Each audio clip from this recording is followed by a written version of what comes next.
dalam sebuah negara, di sana terdapat sebuah dinasti yang sangat besar. Dinasti itu bernama Dinasti Dali. Di dalamnya ada provinsi Longyuan, dan di dalam provinsi itu terdapat klan yang sangat besar. Itu adalah klan Fang.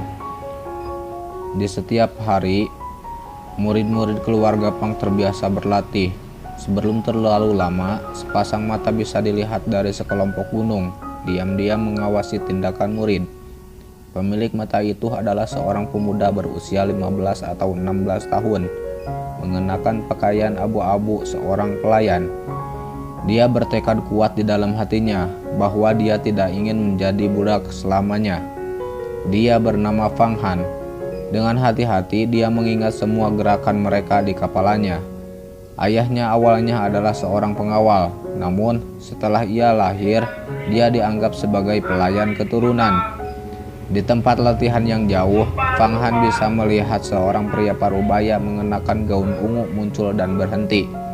Namun, setelah melihat pria itu, Fang Han merasa tertindas dan hampir berhenti bernafas. Pria itu adalah salah satu master klan Fang. Dia dipanggil Fang Tong. Setelah kemunculannya, para murid itu menghentikan latihannya dan berbaris menunggu ceramahnya. Dia menjelaskan dasar-dasar kultivasi ranah fisik.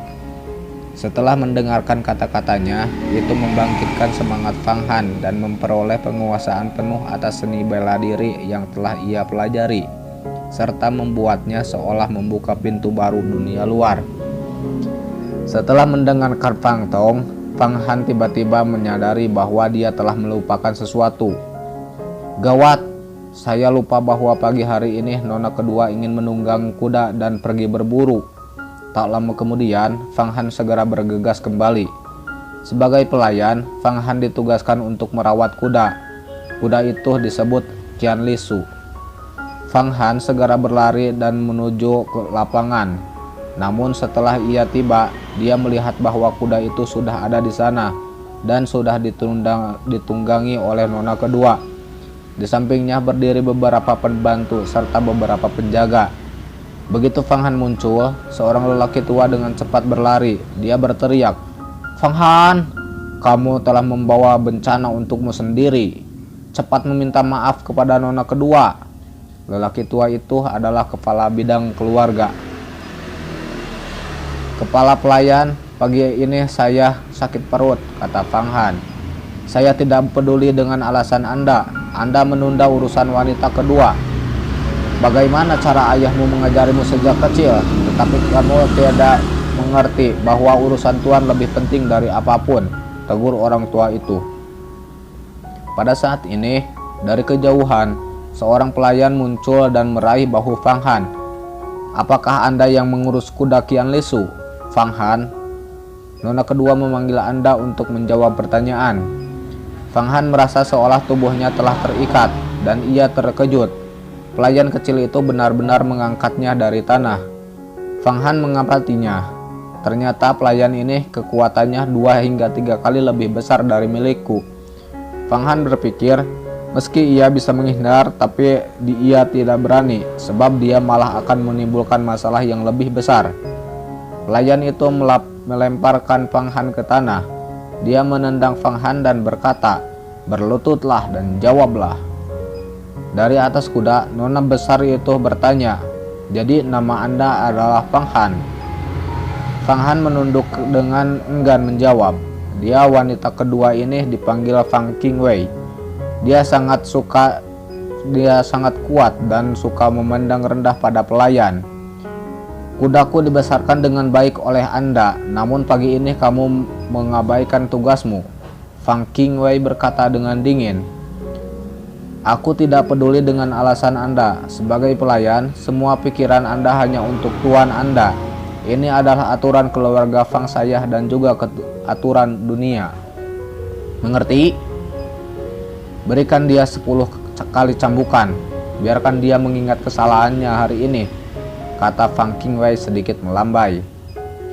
Pelayan terdekat segera mengambil cambuk dan mulai dengan keras mencambuk tubuh Fang Han. Tubuh Fang Han menggigil setiap kali menahan sakit karena cambuk. Namun, dia menggigit giginya dan menahan suara apapun, dan keringat dingin mengalir di tubuhnya. Setelah beberapa cambukan selesai, tubuh Fang Han jatuh lemas ke tanah seolah-olah lumpuh. Fang Han harus mengikuti aturan klan bahwa setelah dia dihukum, dia harus berterima kasih.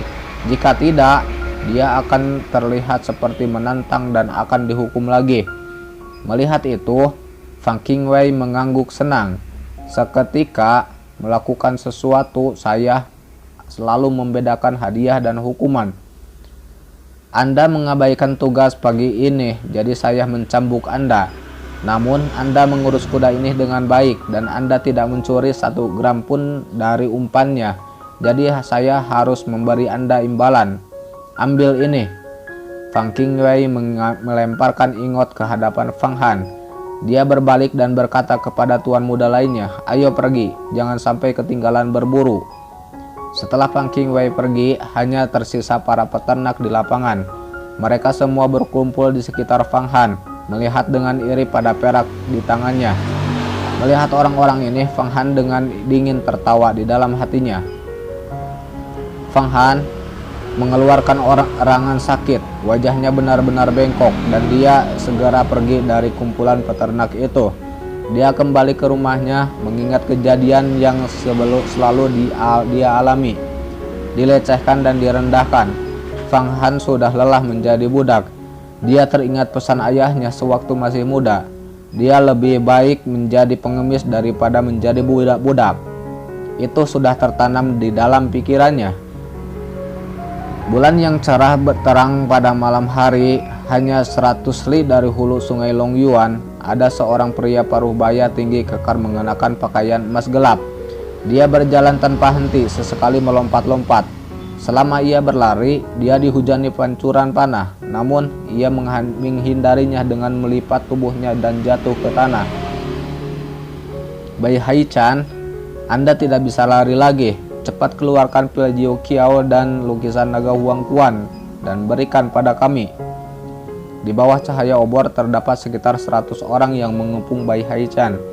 Di antara mereka, seorang pemimpinnya berdiri. Dia disebut Fang Jesan. Fang Jesan, ternyata kamu, ucap Bai Hai-chan. Penglihatanmu tidak buruk. Benar, ini adalah aku, Fang Jesan.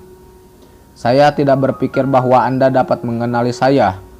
Namun sepertinya Anda tidak ingin memberikan 2 harta itu.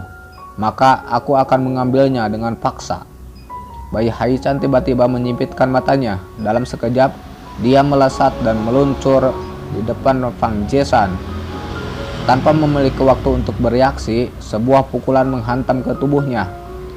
Tak disangka, Bai Hai-chan ternyata sudah menerobos ke tingkat 10 ranah jiwa.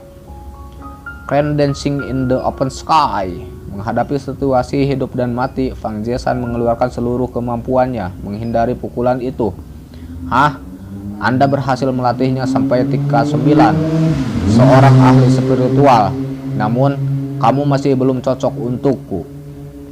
Di tengah bicaranya, Bai Hai-chan tidak berhenti bergerak. Dia memborbardir orang-orang keluarga Fang. Darah segar mengalir merembas ke tanah. 10 orang telah tewas di tangannya. Dalam sekejap, dia telah menembus sekitar 100 orang di sekitarnya. Fang Jesan, Anda berani mencoba menghentikan saya? Tundukkan kepalamu dan ambil kembali kehidupan Anda di masa depan. Setelah membunuh orang-orang di sekitarnya, Bai Hai-chan berbalik dan pergi. Penjaga yang tersisa semuanya menembakkan panah mereka, tetapi panah itu tidak dapat menembus Bai Hai-chan. Itu diblokir oleh pakaian emas gelapnya. Pada saat ini, secara halus terdengar entah dari mana, seperti asap. Bai Hai-chan, Anda baru saja datang. Kenapa terburu-buru pergi? Seketika Bai Hai-chan berhenti. Dia tidak bergerak sama sekali. Kemudian, seorang wanita mengenakan pakaian putih muncul. Kulit krem dengan alis melengkung seperti bulan dan tubuh secantik jade keluar dari sungai di bawah cahaya bulan dan perlahan berjalan. Segera setelah wanita itu muncul, semua petugas diam-diam berdiri. Nona besar. Fang Jesan juga berhenti. King Su, apakah Anda tidak memberitahu bahwa Anda akan datang? Wanita ini adalah nona pertama dari klan Fang Qingsu. Paman kedua, saya baru saja kembali dari sekte Yuhua. Fang Qingsu mengangguk. Masalah ini tolong serahkan kepada saya. Melihat itu, Bai Haichan yang menonton segera melepaskan Goblin Flywheel ke arah Fang Qingsu. Flywheel ini adalah senjata tersembunyi Bai Haichan yang terbuat dari tungsten. Ini adalah langkah pembunuh dari Bai Haichan. Kepercayaan dirinya tinggi, bahkan jika lawan setingkat dengan dia, mereka tidak akan bisa melarikan diri. Namun, hal yang tak terpikirkan terjadi. Senjata itu tidak bisa mengenai Fang Qingsu. Sepertinya di sekelilingnya ada lingkaran kekuatan tak terlihat yang membekukan segalanya. Itu seperti sengatan listrik menghantam Goblin Flywheel dan melelehkannya. Kekuatan ini tidak normal. Oh, kekuatan divine. Anda telah memasuki alam suci. Bai Haichan meraung, benar-benar terkejut. Lantas ia berbalik dan melesat. Pisau ungu petirien. Melihat Bai Haichan melarikan diri, pakaian putih Fang Qingsu berkibar. Nyanyian rendah terdengar. Dia membuka jari-jarinya dan bola lampu ungu seukuran kepalan tangan menembak dengan keras, membelah menjadi 6 pisau bertujuan memenggal kepala Bai Haichan.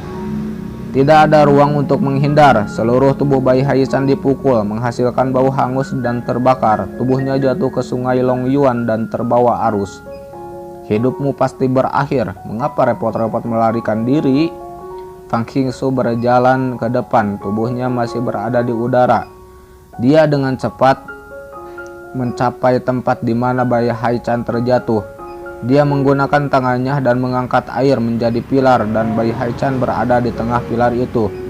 Fang Qingsu melihat tubuh Bai Haichan dengan jarinya. Menjebabekan gulungan gambar kuno dan kotak emas seukuran telapak tangan muncul. Dua harta ini jatuh ke depan Fang Qingsu dan langsung berubah. Gulungan kuno itu tiba-tiba mulai bergetar dan segera dibuka. Gulungan ini memiliki latar belakang yang hitam pekat, sangat dalam. Ada bayangan seperti 9 mata air. Di bagian tengahnya ada gambar naga samar seolah-olah sedang terjaga. Naga ini kemudian membuka matanya dan menggulung Bai Haichan, kemudian memasuki sungai dan menghilang tanpa jejak sedikit pun. Fang Qingsu hanya melihat ke arah sungai dan merenung. Lukisan naga Huang Quan memang layak menjadi harta divine kuno yang misterius. Qingsu, Anda benar-benar berhasil melatih rahasia dunia divine. Akhirnya, dalam klan kami memiliki ahli alam di alam divine. Fang Jiesan sangat bersemangat meskipun gagal menangkap Bai Haichan. Paman kedua, atur orang-orang turun ke sungai. Minta mereka untuk menelusurinya, mencari ke hulu dan hilir sungai. Bai Haichan terkena pisau petir ungu saya. Hidupnya telah diambil. Dia tidak akan bisa bertahan lama. Meskipun gambar itu menyerap sebagian sihir saya, itu tidak akan menjadi masalah. Temukan gambarnya dan saya akan membawanya kembali ke sekte Yuhua. Fang Qingsu berkata dengan ringan, saya akan pergi lebih dulu dan pergi menemui ayah. Di tengah-tengah pembicaraan, wanita yang luar biasa ini meluncur ke langit dan menghilang dari barisan tempat mereka. Fang Jiesan mengeluarkan perintah, cepat, sebarkan pesanan. Masing-masing distrik dan rumah harus menyediakan personel untuk mencari wilayah. Malam telah berlalu dan fajar mulai merayap masuk. Setelah Fang Han menyelesaikan pekerjaannya, diam-diam bersembunyi di rumput ilalang di luar kota tepi sungai Longyuan. Dia mengembangkan metode pelatihan yang telah ia pelajari diam-diam. Setelah mengalami cambukan dari Fang Qingwei, Fang Han menjadi semakin bekerja keras dalam pelatihannya. Dia memukul karung pasir berturut-turut 100 kali sampai kekuatan tubuhnya mencapai batas. Setelah itu, tubuhnya terjatuh, terbaring di pantai. Dia menatap ke langit dan menghela nafas. Pelatihan rahasia ini, meskipun ada beberapa efek, itu tak bisa dibandingkan dengan para murid keluarga. Jika terus seperti ini, itu tidak akan ada cara lagi bagi saya untuk berlatih tubuh saya ke alam kekuatan divine tingkat 5. Sebagai pelayan, saya bahkan tidak dapat membaca buku, apalagi seni bela diri. Mungkinkah aku akan menjadi pelayan seumur hidupku? selalu tanpa kemampuan mengendalikan diri, kata Fang Han bergumam. Pada saat ini di alang-alang tepi sungai terdengar suara air yang keras. Apa yang terjadi? Fang Han memaksa tubuhnya untuk bangun dan berjalan mendekat. Terlihat seseorang mengambang di air. Dia segera melompat ke air dan membawa pria itu ke darat. Dia memeriksanya. Orang ini sudah tidak bernafas lagi. Itu hanya mayat mengambang. Setelah menyadari bahwa pria itu sudah mati, jantung Fang Han tiba-tiba menegang. Tiba-tiba membalikan tubuhnya. Itu benar-benar bengkak dengan bekas luka panjang di sekujur tubuhnya. Itu benar-benar hangus. Apakah pria ini terbelah oleh cahaya? Fang Han berkata sambil melihat lukanya, memikirkan orang desa yang telah disambar petir yang juga memiliki bau terbakar seperti ini.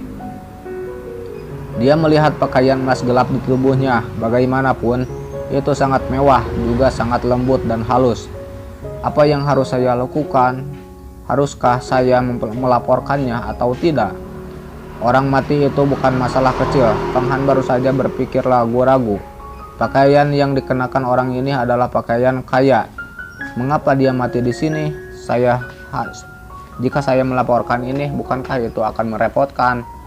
Mungkin saya harus menguburnya di sini. Biarkan dia beristirahat dalam damai dan berpura-pura bahwa tidak ada yang terjadi di sini. Setelah mencapai kesimpulan, Fang Han akhirnya menyeret mayat itu dan mencoba mencari tempat untuk menguburnya. Tiba-tiba, pada saat ini dari dada mayat terdengar bunyi logam dan sebuah kotak besi jatuh. Pada saat yang sama, gulir gambar juga jatuh. Rasa penasaran menghantuinya. Fang Han kemudian membuka kotak itu. Segera, sebuah pil muncul secara mengejutkan, memiliki 9 lubang di atasnya. Dari lubang itu memancarkan herbal dan membuat semua orang dapat segar kembali setelah kelelahan. Pil emas ini jauh lebih baik 1000 kali lipat dibandingkan dengan pil yang ada di keluarga Fang. Fang Han memegang pil emas itu seperti memegang berlian. Dia merenung apakah harus dimakan atau tidak. Namun setelah merenung setengah hari, Fang Han mengurungkan niatnya untuk memakan pil itu. Fang Han tidak bodoh, tentu saja dia tahu pil semacam itu seharusnya tidak boleh dimakan sembarangan. Senior, saya menyelamatkan mayat Anda dan akan menguburkanmu. Membiarkanmu beristirahat dengan tenang. Sebagai gantinya, berikan 2 harta ini sebagai imbalan, dan kita tidak akan berhutang apapun. Fang Han meletakkan kembali pil Jiu Qiao dan ke dalam kotak sambil menghadap mayat. Dia menyeret mayat itu, tapi siapa yang dapat menyangka mayat itu benar-benar duduk dan bergumam. Aku tak menyangka sebenarnya Fang Qingsu telah mencapai ranah ajaib. Di samping, Fang Han terkejut. Zombie, ini zombie. Oh tidak, menurut rumor, zombie tidak bisa berbicara. Mayat itu memahami kata-kata Fang Han. Dia berbalik dan bertanya, apakah Anda yang menyelamatkan saya? Aku tidak berpikir bahwa kamu masih hidup, tanya Fang Han dengan tenang. Mengapa kamu begitu tenang? Melihat pakaian yang Anda kenakan, sepertinya Anda seorang pelayan. Sebagai pelayan, setelah menemukan saya, Anda seharusnya melaporkannya. Anda tahu, jika Anda melaporkan saya, Anda akan diberi imbalan 1000 liang perak. Mayat itu menatap tajam Fang Han. Nada suaranya menanyai, seolah menunggu reaksi Fang Han untuk menentukan tindakan selanjutnya. Mendapatkan pekerjaan tidak sebaik kehilangan pekerjaan. Jelas itu tidak baik. 2 harta yang kuterima dari tubuhmu adalah keberuntungan besar. Namun, karena kamu masih hidup, 2 harta ini aku kembalikan. Perkataan yang baik. Saya, Bai Haichan, merasa senang. Apakah Anda seorang pelayan? Benar. Saya adalah pelayan klan Fang di provinsi Longyuan, Fang Han. Anda adalah pelayan klan Fang? Wajah Bai Haichan menegang. Lalu setelah itu rileks lagi.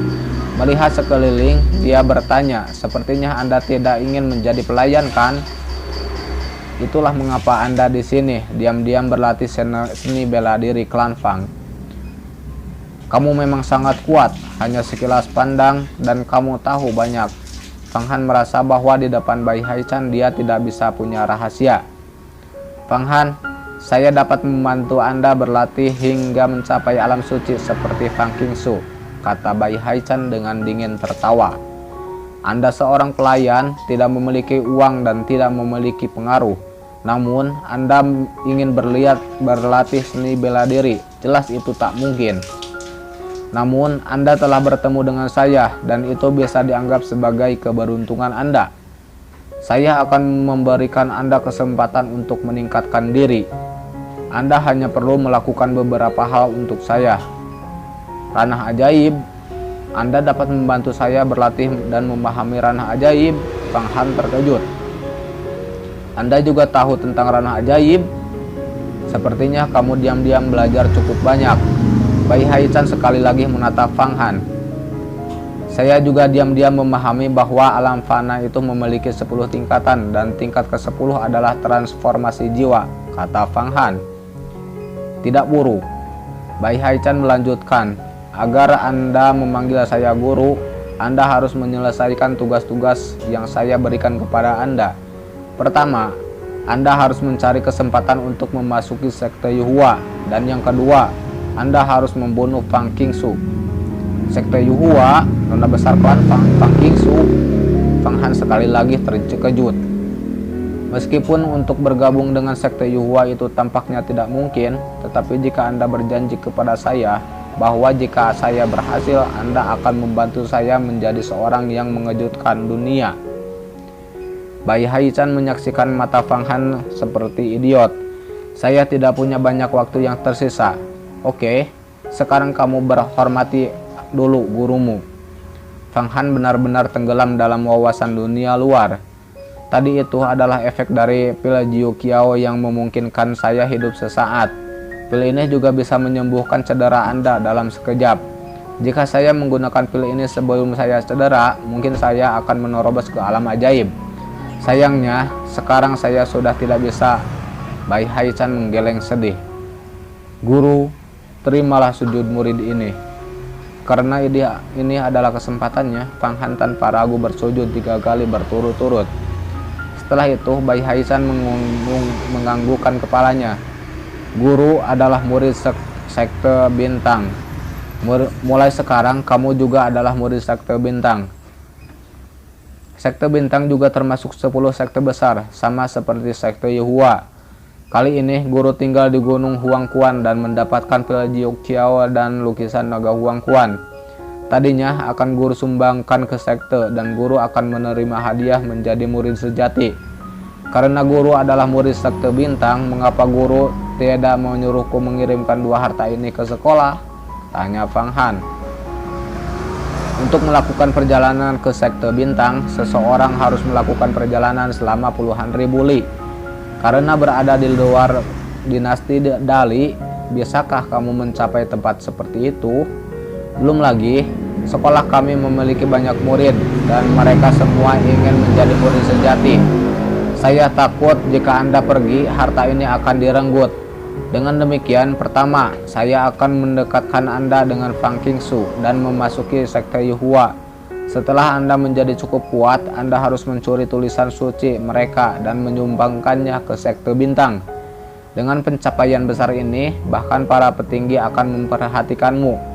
Lupakan tentang sihir, bagaimanapun mereka bahkan bisa membantu membangkitkanku. Dan prestasimu juga tidak akan tertandingi. Di klan Fang, saya tak hanya peternak kuda, tidak ada cara untuk bertemu nona besar, ucap Fang Han. Dengan menggunakan pil Jiu Qiao dapat merubah konstitusi dan tubuhmu akan mengalami transformasi dan yang tak terpikirkan. Dengan begini, Fang Qingsu akan melihat Anda berbeda. Kata Bai Haichan telah memikirkan segala kemungkinan. Di tengah-tengah pembicaraan, nafas Bai Haichan lebih kasar, seolah-olah akan mati. Dia tiba-tiba menjulurkan tangannya, menarik Fang Han dengan kukunya masuk ke daging, merobek darahnya. Tepat pada saat ini, Bai Haichan mengambil pil Jiu Qiao. Sangat disayangkan, tubuhku sudah terbakar, darahku tidak mengalir. Pil Jiu Qiao ini kuberikan padamu. Di tengah pembicaraannya, Dia menekan ke dalam lubang yang telah terbuka di hati Fang Han, dan segera daging dan kulitnya bersatu kembali. Untungnya tadi kamu tidak langsung menelannya. Penggunaan pil Jiu Qiao tidak dilakukan dengan menelan seperti umumnya. Satu-satunya cara untuk menggunakannya adalah membuka lubang dalam hati dan menekannya ke dalam jantung, meminjam kekuatan sirkulasi untuk bergabung ke dalam aliran darah, menghentikan darah dan mencuci sumsum, menyebabkan tubuh terlahir kembali. Pada titik ini, tidak peduli apapun jenis seni bela diri yang akan dilatih, Anda akan menjadi sangat terhebat. Setelah beberapa saat, pil Jiu Qiao telah meresap ke dalam hati dan mulai menyebarkan kekuatan obatnya. Daging yang telah terbuka segera menutup dengan pembekuan darah. Secara khusus, tubuhnya merasa lebih kuat. Dengan setiap nafas, jantungnya berdetak 2 kali dengan setiap lompatan. Tubuhnya terasa lebih kuat. Jangan bahagia terlalu dini, karena sekarang Anda hanya mengimbangi kekurangan tubuh aslimu. Bai Haichan dengan dingin berkata, Anda perlu melatih tubuh sampai ke puncak dan harus melakukannya secara perlahan. Namun, mulai sekarang Anda akan lebih cepat dari yang lain. Duduklah. Biarkan aku mengajarimu teknik tinju 7 bintangku, juga cerita rahasia dari lukisan naga Huang Quan. Fang Han perlahan duduk, mendengarkan Bai Haichan mendengarkan kisahnya secara bertahap memasuki nirwana.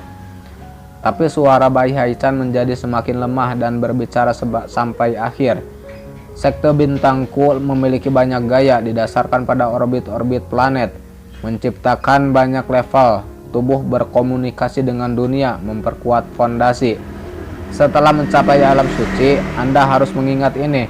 Berhati-hatilah terhadap orbit bintang langit. Tiba-tiba, tubuhnya menjadi kaku lagi. Ingat, Anda harus bisa pergi ke sekte Yuhua dan mengambil Yuhua Fei Shengjing dan menyumbangkannya ke kepala sekte. Ketika saatnya tiba, Anda dan saya akan mempunyai keuntungan besar. Juga kuburkan tubuh saya dan jangan kremasi atau dilestarikan sepenuhnya. Setelah pencapaian Anda sudah cukup untuk meminta kondisi dari seorang abadi, mintalah kelahiran saya kembali. Jika tubuh saya telah rusak dan tidak dapat mengalami kelahiran kembali, Anda harus mengingat saya.